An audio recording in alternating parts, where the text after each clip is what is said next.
आज की कहानी का शीर्षक है दोगला व्यवहार।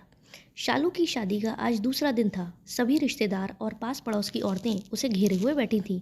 सभी शालू की नौकरी और उसके रंग रूप की बहुत तारीफ कर रही थी। सभी कह रहे थे कि राहुल बहुत किस्मत वाला है जो उसे एक टीचर लड़की मिल गई।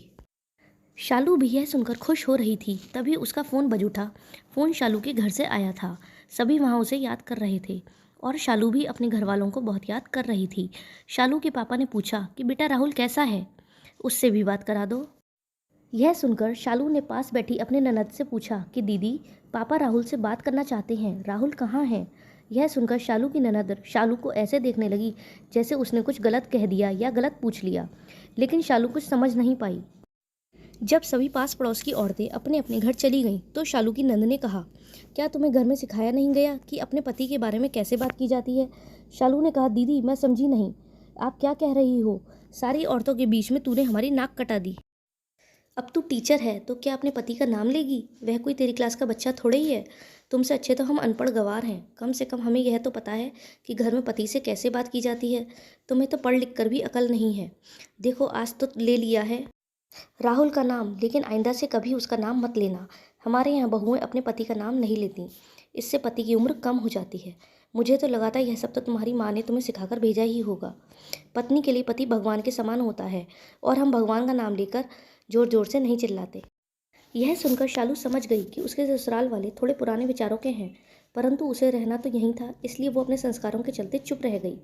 शालू ने थोड़ा मजाकिया होते हुए कहा, तो दीदी फिर क्या कह के बुलाऊं आपके भैया को। चलो आपने कहा है ना कि पति भगवान होता है, तो अब मैं आपके भाई को पतिदेव ही कहूँगी। रात को कमरे में जब राहुल से इस बारे में बात हुई तो राहुल ने कहा, शालू अब यही तुम्हारा परिवार है और तुम्हें इनके अनुसार चलना ही होगा। यदि तुम ऐसा करती हो तो मुझे भी खुशी होगी।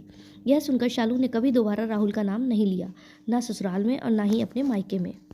समय बीतता गया और शालू उस परिवार में रच बस गई। आज शालू की ननद की बड़ी लड़की ऋचा शादी के बाद पहली बार अपने पति के साथ खाने पर आने वाली थी। परिवार के सभी लोग इकट्ठा हुए थे। चाय नाश्ते के बाद जब सब आराम से बैठे तो ऋचा कहने लगी, मामी जी अनुज तो मेरा बहुत ख्याल रखते हैं। अनुज ने तो ससुराल में मेरे सर पर कपड़ा लेने से भी मना कर दिया है। कह दिया है कि यहाँ आराम से रहो, ससुराल है कोई जेल नहीं। यह सब बातें सुन सुनकर मेरी ननद फूली नहीं समा रही थी। मैंने अपनी ननद की ओर देखते हुए कहा, दीदी आपने ऋचा को नहीं बताया कि पति का नाम लेने से पति की उम्र कम हो जाती है। तो मेरी ननद खिसियाते हुए बोली कि अरे वह जमाना और था और यह जमाना और है, अब बच्चे इन पुरानी बातों को कहाँ मानते हैं। शालू ने कहा, दीदी 10 साल में जमाना इतना बदल गया। यह बात सुनकर मेरी ननद के पास कोई जवाब नहीं था और वो इधर उधर बगलें झाँकने लगी। मैं यह देखकर हैरान थी कि लोग कैसे अपना समय आने पर बदल जाते हैं। यही ननद थी जिन्होंने मुझे शादी के दूसरे दिन ही अपने पति का नाम लेने पर इतना लंबा चौड़ा भाषण दिया था और मेरी शिक्षा पर भी उंगली उठाई थी। आज वही ननद अपने लड़की द्वारा अपने पति का नाम लिए जाने पर उसे मॉडर्न घोषित कर रही थी, जबकि आज भी वह लड़की इतनी पढ़ी लिखी नहीं थी जितनी कि शालू 10 साल पहले इनके घर में पढ़ी लिखी आई थी। शालू सोच रही थी कि कैसे लोग दूसरे की बेटी के लिए अलग नियम और अपनी बेटी के लिए अलग नियम रखते हैं। ये शालू के संस्कार ही थे कि उसने गड़े मुर्दे उखाड़ना ठीक नहीं समझा और चुपचाप अपने काम में लग गई। लेकिन उस दिन अपनी ननद का दोगला व्यवहार देखकर उसे बहुत दुख हुआ। धन्यवाद दोस्तों, अगर आपको यह कहानी अच्छी लगी हो और आप ऐसी आगे और भी कहानियाँ सुनना चाहते हो तो प्लीज़ इस वीडियो को लाइक, सब्सक्राइब और शेयर ज़रूर करें। Thank you.